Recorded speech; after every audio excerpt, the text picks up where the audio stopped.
Peugeot will launch an all-new 208T based on the most recent incarnation of the model, and while that day is still not quite around the corner, we pretty much already know what to expect from it. The automaker has been making incrementally better hot hatches in recent years, so we therefore have high expectations of this upcoming 208T.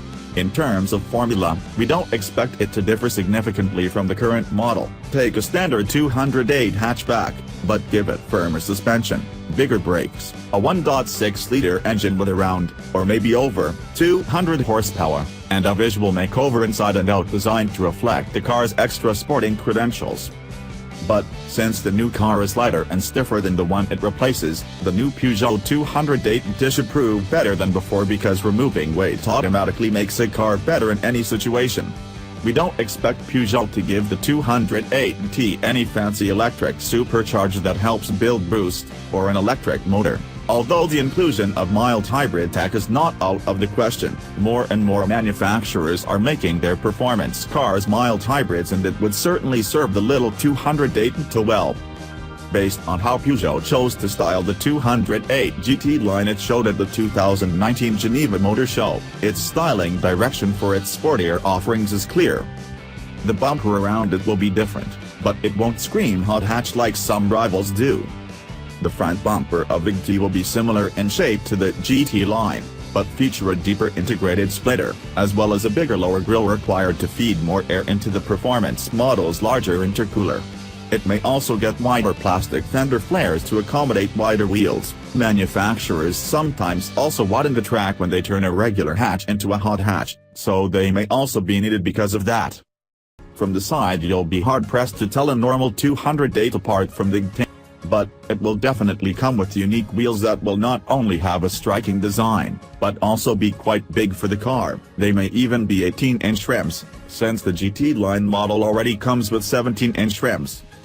From the rear you will notice the different and sportier bumper that integrates a racier-looking exhaust tip. It may even feature twin-exit exhausts like the 308 has, or just stick to the single exit with a twin tip.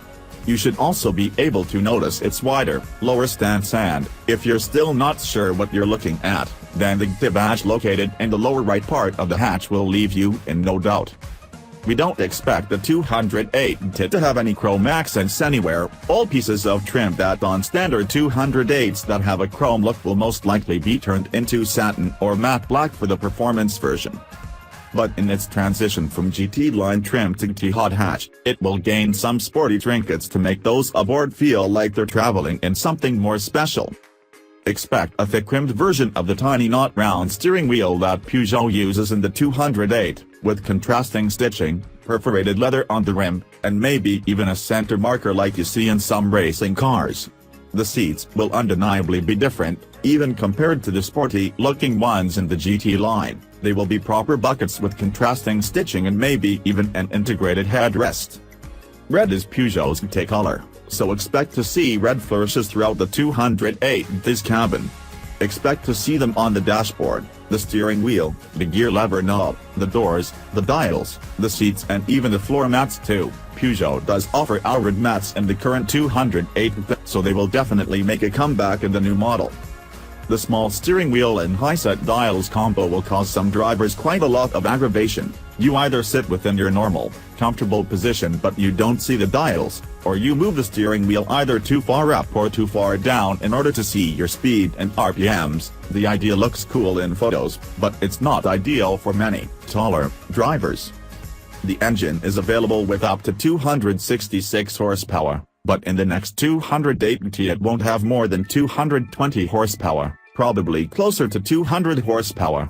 With an output in this range, the 208T will be able to sprint to 100 km per hour or 62 miles per hour in about 6 seconds and have a top speed of around 230 km per hour, 143 miles per hour. In terms of transmission choices, I don't expect Peugeot to offer the 208T with an automatic gearbox, since the manual 6-speed stick is an integral part of the Peugeot T experience. However, since many rivals do offer an automatic, usually dual-clutch, alternative to the traditional manual, Peugeot may be inclined to look into that. Even so, I don't think an automatic will be available for the 208T. PSA, Peugeot's parent company, reportedly invested some $90 million in electrified gearboxes last year, in 2018, with the stated goal of using this new line of transmissions for its new crop of electrified vehicles. The gearbox is a dual clutch with a built-in electric motor working in conjunction with a 48-volt electric system to provide extra efficiency and performance. Maybe one of these transmissions could find their way into the 208, towing it with even better performance than its 1.6-liter turbo could have provided on its own. However, this gearbox won't be ready until 2022 at the earliest or 2024 at the latest, according to PSA's official plan for the new transmission project. But since Peugeot is the manufacturer that was safely and reliably able to extract 266 horsepower out of the 1.6-liter, then getting 200 horsepower out of 1.2-liter shouldn't be that much more difficult. It would become the second mainstream subcompact hot hatch with the 3-pot. Don't hold your breath on this one, though, as it's just pure speculation at this point. Regarding the handling of the next 208, we should expect great things.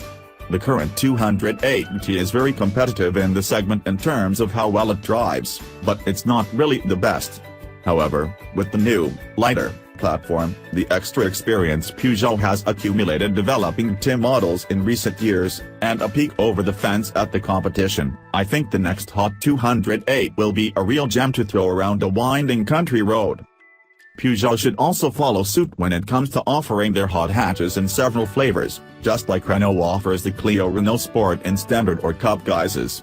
It already does it for the 308 that can be had into power outputs, with the more powerful of the two getting better brakes, a limited slip diff and other performance enhancements that make it better around a track, but other manufacturers do it for all their hot hatches and do it better than Peugeot. Peugeot has stopped sale of the 208 in Europe as it's phasing out the old model in preparation for the all-new one. The current 208 is based on a 3-door Peugeot, but the new model will only be offered in 5-door guise. It's safe to assume the next 208 will be a 5-door, like pretty much all its rivals. Before it disappeared from Peugeot's Euro configurator apps, it cost from around €22,000, €23,000. If the new model doesn't get the twin-clutch transmission and/or electrification, then its price probably won't change very much compared to the old model.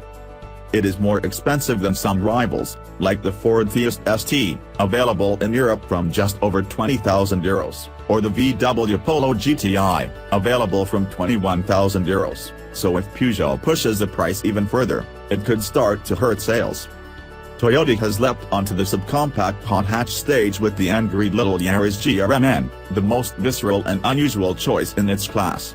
It is the only car of its kind whose engine, a 1.8-liter, relies on a supercharger for its forced induction, instead of a turbocharger like everybody else. The result, though, is a feisty and fast small hot hatch that will definitely make the automotive scene give Toyota more credit for actually abiding by the promise to start making more genuinely fun cars.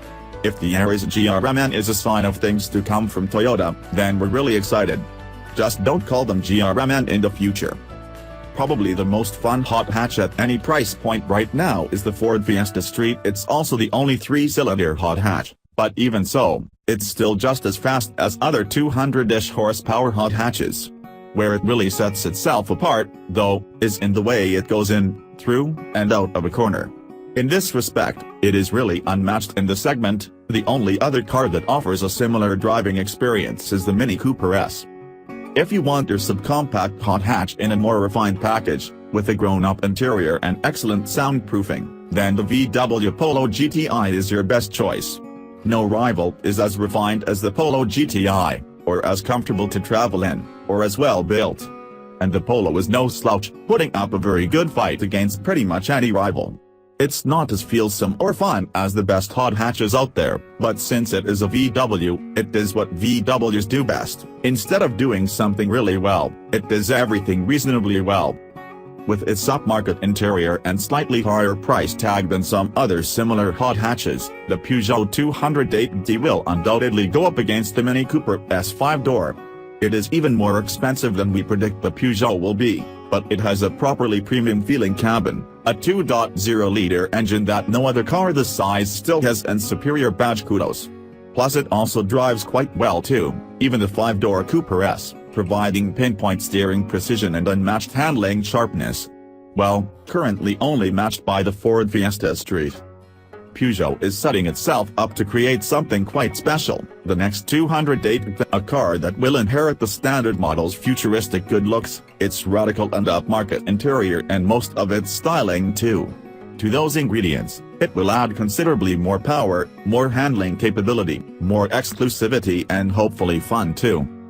We have very high hopes for the 208, a car that has the potential to become a future classic if its driving prowess matches its look. Peugeot has been gaining experience making hot hatches in recent years, after its hiatus that lasted from the early 2000s well into the 2010s. If it channels its history and heritage, let's not forget Peugeot created the glorious 205 all those decades ago, with its newfound inspiration. The new 508 and 208 are both excellent vehicles, then the resulting car could be the best to buy Peugeot ever.